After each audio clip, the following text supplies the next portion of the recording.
He used to always say, when he fought George Foreman, he said, I'm going to dance, I'm going to dance, I'm going to dance in Zaire. And then when he got to the fight, he didn't dance at all. He did the rope-a-dope. He differentiated. Muhammad Ali differentiated. That's the thing. This is the other thing. I start to write down all the things I learned from him. You can't stand up for principle without sacrificing something. You have to risk. You have to have that feeling of shakiness when you stand up for something. Fame is nothing unless you bring it more love to the world. You can't say you're the greatest and still be humble. You can say you're the greatest and still be humble. Your body is a rental. Muhammad Ali, he had a great story arc in his life. You know, he was a felon. He was going to be arrested, thrown in jail. Then he got the Medal of Honor from George Bush later on in life. Think about this. You people that stand up, teachers in Lewiston, they're standing up for education. Sometimes it's hard at the moment, and then later on in life, history, the man who views the world at 50 the same way as he did at 20 has wasted 30 years of his life. That's a quote from Muhammad Ali. Here's a quote I came up with from that quote. The student who views themselves in the world the same way at the end of the school year as they did at the beginning has wasted 180 days. You know? So those that you teach with passion and relationships with kids, you're changing lives all the time. Big data seeks little teachers. What would Muhammad Ali do if he was being a teacher today? Muhammad Ali also said this, you don't get to tell me who I am. I get to tell me who I am. You get to call me who I am. So super teachers always know connection is where hope is. And we're going to give it, this is Miss Foley's book she wrote in 1961. It was on mimeograph fluid. She nailed all the Common Core standards in her own book, without even being told. Listening, speaking, writing, reading. It was a letter home to parents. And the person who gets the Miss Foley Award tonight is going to actually get this book too, from Miss Foley. Miss Foley is her great legacy.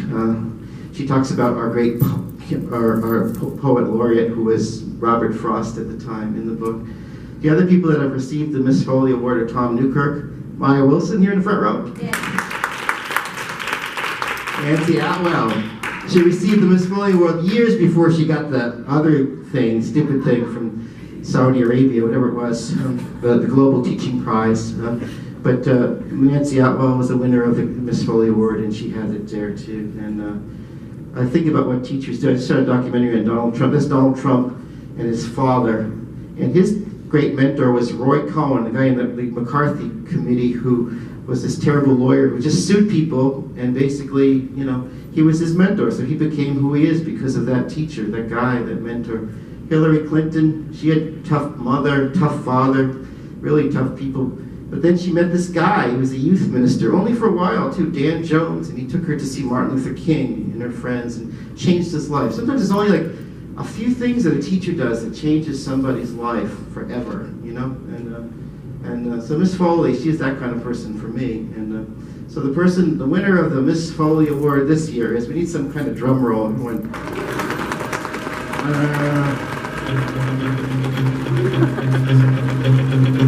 Okay, ready?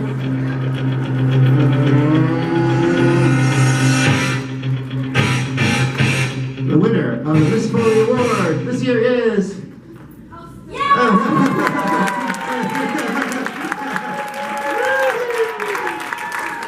Emily Talmage.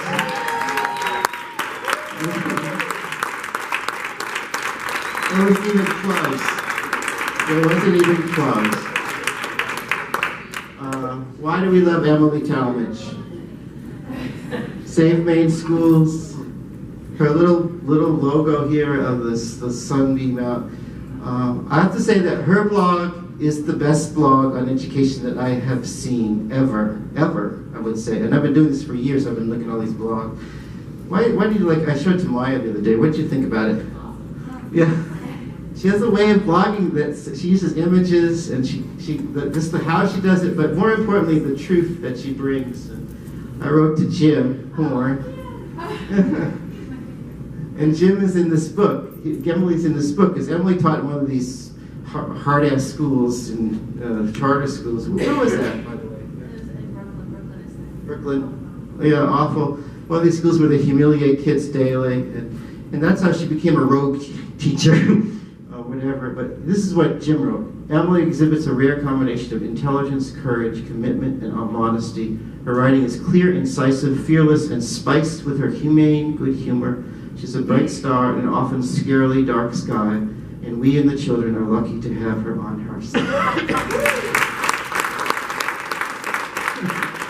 There's a few things. She wrote a letter to Mark Zuckerberg. I don't think we can read it up because I realize the show's going too long, but one of my favorite things, she went to Phillips Exeter, and he was in your class, right? Your Latin class, was it? With Mr. Morante. And she writes this letter to him, and she just basically clearly tells him that he's really on the wrong track. And really, you know, you probably don't remember me, but we were students together at Phillips Exeter 15 years. I was a lower sophomore when you were a senior, paths crossed. But my favorite part of the letter, she goes on, it's a bit about me. She talks about herself and how she went into teaching and doesn't regret it. But it hasn't been easy, and talks about what's happened the last 8 years. Then she gets to this part in the letter where she talks about Exeter. Want to read this? Yeah, read this part.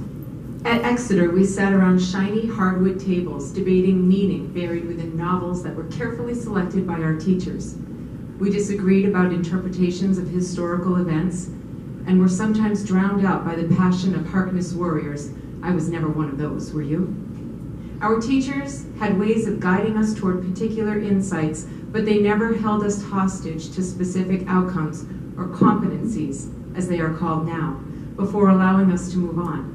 If you aren't sure what I mean by competencies and the role they play in personalized learning models, please read more here. If an outside observer had come into one of our classrooms, as happens now in many public schools, to ask us, what is your learning target today, and how will you know if you've met it? I'm quite sure not many of us would have been able to say. Our teachers probably would have been appalled at such a question.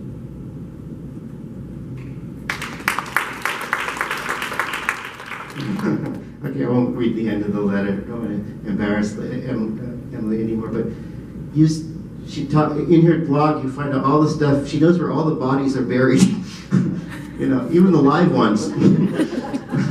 And Hillary Clinton, this is her last blog. Young people cheer when Hillary Clinton talks about making college more affordable, but few seem to realize that the policies she's advocating are actually designed to favor the multi-billion-dollar online and digital learning industry, along with, ironically, student loan providers, and talks about how the Clintons have, or with those people. But so we need Emily. So I'm going to sing a song for Emily. Can I do that?